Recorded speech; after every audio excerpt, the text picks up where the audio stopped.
na page medie no atoto aso a ede ama ahwefo ba bia mo bia safe na ade ache se wiabo wa na asa ade asa enchia ne nyina de wo no na waje sosa ede ama ye nuanom so ebo a omo a etwa behwe ababa we na ochinchim camera no baye no eti yeda na se sound directors and obi bia drivers ne makeup ena omadaroma anopa yesumwe eti opani kwasinsia so atna se ade obonkrata no obebo so ama na online so de ekoso no me so mabobo so ede ama kwasi mpacho machi pejo so ma make sure diamond lady D one for your na account sister Sunday ma gboza o de your account sister Sunday share no ma gboza sister Sunday machi e shey de nyame adom me de se maka show se no complain ye ku ani mu an de ache me no nko ade nyame adom etumi asore tumi kasa de aka de nyame nsem na wo nyame beye nyame beye baby odi afri ni baby odi aba bedru sa pepepe omeanim ewu Debida just about some few days near ended the 10th month of 2022. Yes. Now after 4 days about, we are just about 2 months away na yediafino akwakugu. Okay. Empire boni say nyame enkra kra ye. Amen. Onye free musuom. Amen. A sign yaredom. Amen. Petuwo. Amen. Enkwanhia. Amen. Abama ne. Amen. Entwatosuom. Amen. Ni yefi ani hunu 2023. Amen. Sa fimpo ena anye year 2023 die. Oma osoro ensre enchre. Amen. Yenim say gidi fo nyina ya Jesus say amen die. Amen. Na say ya na ebe ya ne sa. Lady. Kwasi e. Asemba nyambe. O de ka. Nyambe de oye ne da, ne de na si. Asemba nyambe. No na me hu krata bia. Ha, yes de. Free mampani atena ye eba na kire se abamu asuafo empanifo eda abanyumeko ano making oneself available to the media na on kire aban enwuma mu emfa nkire omanfo na aban atena se ehu se saa niema no edi aban su enya ye pa aban hu ni se ne ma bebre won mu a waye ye wo se saa breka Ghana for act. Nes it looks as if say one else obo ho dawro no emfa da obo no emma. Okay. And I think it's an Enti we no amane boy san ye kokobo koma omo a I'm in a meeting me wa. Yes. So kwa kofre ni I'm in a meeting. Ma me for 20 minutes time. Also crowd ha adwen. Ayo. And you ask yourself say nipa na nesi wo as minister, as CEO, as director general. As one for aban adwuma no this ye ba ne be power chance opani asemi efa watena ye ho onkuto na abetimi akirem di akire ye oseme nkasa ani si wo ye se ya na amanfo bisa se adwuma na wo ye bra be kiremu ma amanfo enti asenso aye asem ani si to my sister Florence Asante, Communication Director Ghana Revenue Authority. Meka na bia meka mabodi nyese bia medimani na esaw. Lady nia akwa ba ma dwadifo ne GR ntiase nya adwuma nyina ye lack of education. Jo. Lack of education. Jo. Wo de ade eba. Jimre ekirekira ma we see da bia meka asem nipa ba pipi edu be si anu so ye pani bia no. Get to know the people you are dealing with. Jo. Sebi nya no sebi ebunu sebi okronto. Ye manfo a ye wo Ghana no. Ye nim de ne ya kenka no enhya da nkwa animu ye papa. E se wo de ade ba no wa adwen ye o so metutu o so beje atom preko pa me patcho be mistake. Because eto na wo je. Eto na wo je ni sebi onyi se okwa akodi, onyi se de gu botom. Onyi se de bebo o my Ghana ho bra. Amanfo na wo je to na firi o mo nche ni sakra na wo de eba no. Shiremu wonte wase ene subwe ye de ko ni akwa akopem ansa na yabase ye ba be education and you ask yourself why opani amishadai when you and akofo wo ye we nyina de aba sentimentem ne miamia wudro no shiremu ma amanfo ne ntiase se yi invoice na eba no ye de bibie ba ye fe no yi invoicing ase che se ABCD eno say nti na me akwakofa de aba ne ye ne se me akwakowie enti ane betom say kimu a na manfo ate ase. The same thing with ye levy. The same thing with ye levy. Before beba yenye bre enkyerechire ma manfo ente ase se aba onsusue bi se o de bibi sei eba yenti amanfo response amanfo questions amanfo response emra yentu ana mutane betomu a ente ase ho dada. So opedi am shadai ena wo de na make because mumu de ne ayidwadefo asem na asem kese pa akofa wo yese bebre bokra wo yadwama so kra de abai eti esremo se de nyina po na lady wo benye sika e de man santwere dwuma ko ni se munye bon de roma ya adai se giare santwefo ne mudi sa wo so nyene eti da bia tweda se na wuntimi ntwi a opani ko titum we ne ewo ne esremo da na de sika enso munye ne enye education fa ma manfo obeka to so onye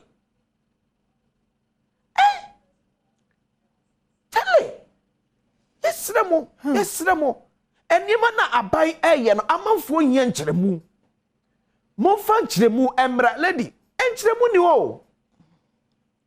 Enkyeremu ni wo. Na ye no. Enye fine. Oh. Eye de ya obi de kakra wa bi no ehye nkyɛn ho. Enti ebe de no de nkyeremu aba no akwakohu hu sa no kre no. Enti eye ya say o position ye bibi PR. Oh, na bia na wa frɛ no na me wo meeting obewo meeting saa bosome efono wa no atwa so whatever it is no de obi aguo no betwa obi anwuma a woye bia nso awieye no asa agoro bataye ni bresam obebu akonta no pepe obi antene yenso ye adwuma ye yenso ye wo ye de a ema etore bia bia ye chia nanso ade bia amoroso no enye nti kwasi Ghana ye dia se de ebeye no bia no ye fa ema ye yankasa ye ho shiremu mesi ade bia bible the timpo so be bibia de ama Ghana for pe get to understand the system how they ade no eba betum ayi ade ba kon so kra so a esaka ho no apart from say obeje wo so kra say owo meeting no wo wakọ ho no otimi kotena obi office so wo secretary say oye meeting ana oba utimi tira hosa so ye time cry ye de ya de no ye time kwasi Ghana ye de I want to believe say after ne pen fuck was enye ne enkubodi ma amfo che say enye ne call so cabinet only say be enu and find it way into the media eba bonten yes on the 6 no yes I want to believe say chief of staff Mama Frema also pare ye ka anya se bia ona wo yem from so ntini ye ka but oni pani pa ise mampani asoafo ene ne mpanfo no mo ye adwuma nyina omudwumadie ehye wase maame onso wo famu abetimi aye aka amanfo atiko se ye dwimpo ase we ne pese ye ya ye ne manfo no emehye ni ye nkyire mu nkyire amanfo no ni ye nyi amanfo feedback ni ye fa correct na ansa akora de adekọ na ba betum na saa wo yesem bebebe no eto atwa ministers, deputy ministers, CEOs, you almost here unfriendly to the media. Mampania makwendie, ye bebo din. Na mampania hune manfwa, ye friendly, those who are unfriendly. Or say media, I'm not good at camera. You're not good at camera, I say. Also, my manfwa, you are not good at camera. It would to mean your camera ni munkasa.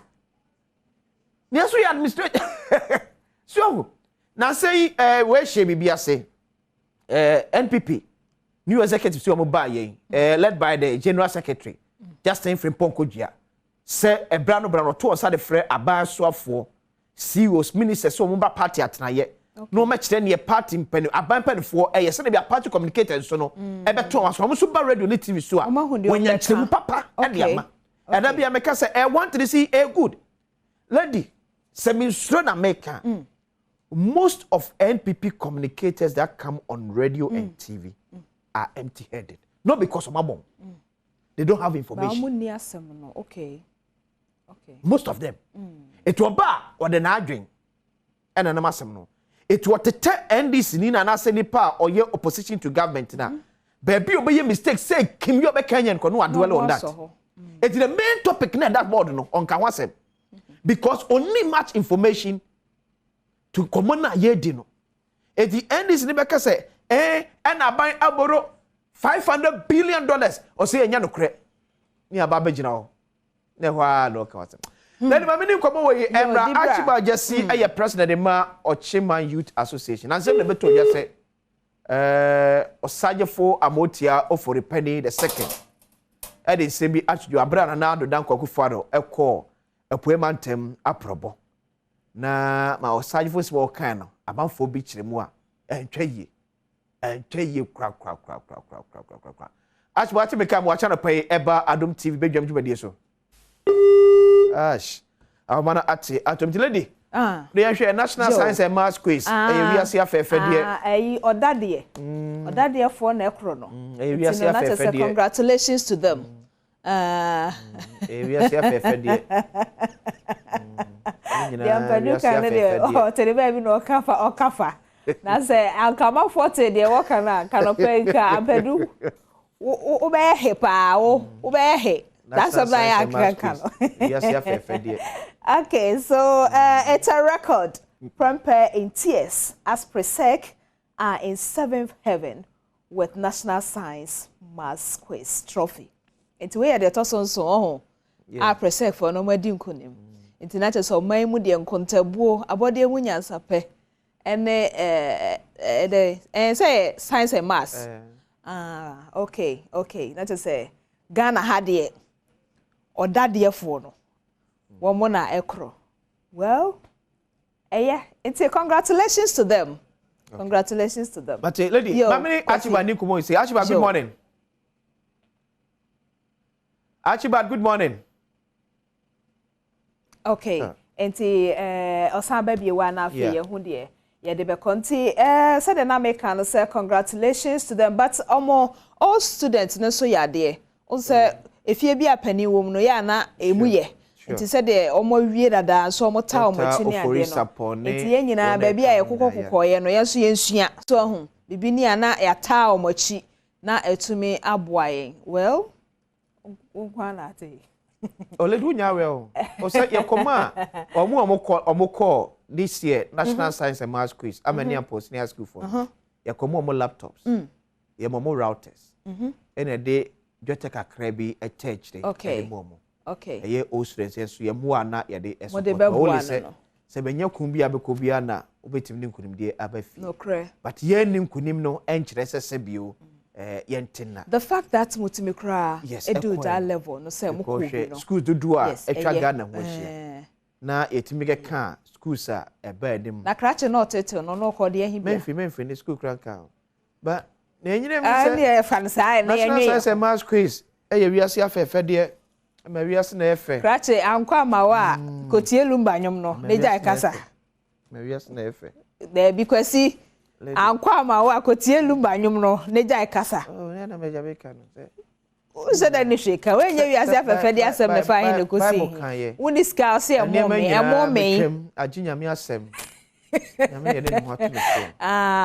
Ekwan no ye nyia fa oda nti etene awas we nyina betwam na ka Nyankopon ko asem na de abu aten awas we mfa mu aten me de mi humu aya mfa ma kwasi nti de ete ne say presec for awini eti omu ko akansie ni nyina congratulations to you my dear say obeka ho bi no kra na che say ma churchfo ebo modern na sukufo ne so bo mo modern enti no congratulations to them to my joinline.com there and opening some doors na so enigidi epie mu nura efa sankunim die we ho no eno no ena Prempeh in tears ewiase de sa na tie obi dwan wuo no na obi kwan mu so ayehwam but Prempeh for no he said na mamu a no ye calculations na womo yade womo aben but said the question kan no enye okobia na okwa oh yes obedi kunimde eba but some modern born okra no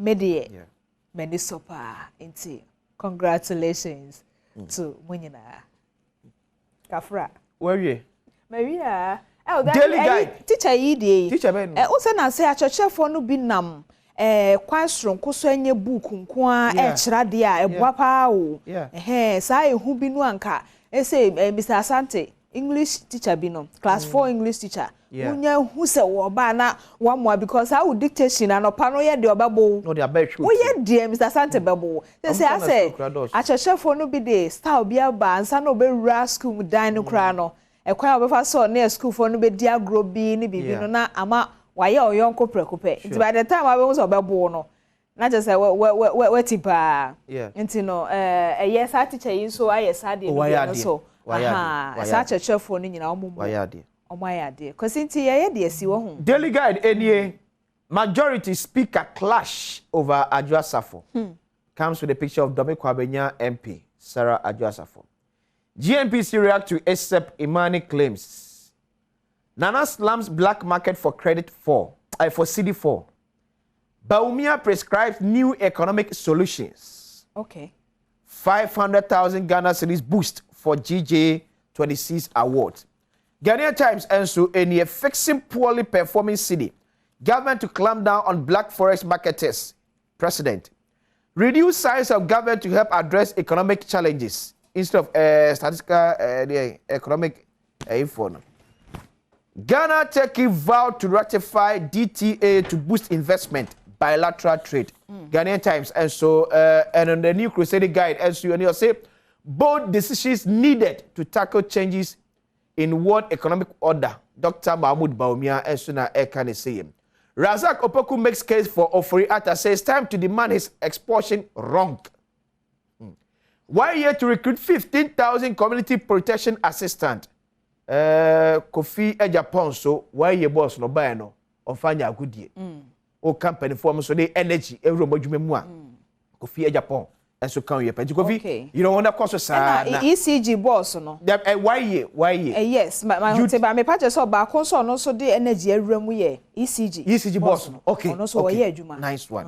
Yeah. Kofi Ejapon so e born more dey pa. Kofi you know ya tawachi. Yo. Say no you bet me awie papa. E dey magana de hye. Lady see bakwasi almost 2 decades enne 27th October ena nyame ma me ye mother. Wow. Me ye me baoda. Me mama mienu Christabel and Jessica. Every year. Wow. And Christabel. Happy birthday to you. 20 years ago. I mean, can't want to bro say almost 2 decades. Okay, fetch me. And me calculate this is no, I know who here. It's happy birthday to me mama mienu no 27th October. Christabel and Jessica. Okay. Happy birthday. Happy birthday. Me mama mienu omu nyina so ye 27th October. Wow. It's mu of famous wish happy birthday pa. Omodase pa. Mantene nye. Kamu of kamu wo so me mantene nye. Wish happy birthday pa. Ntimu de Mama me the chocolate in beba. Mama me the chocolate in beba. Ti happy birthday. Elkoma mo nyina. Lady eye. Frank Asempa. Ebraso. October Saturday. And the pacho. Happy birthday in advance to Frank Asempa. Pacho ye di si wa home. Yes besia ewo afisem komo chiche so. Na ya to aso.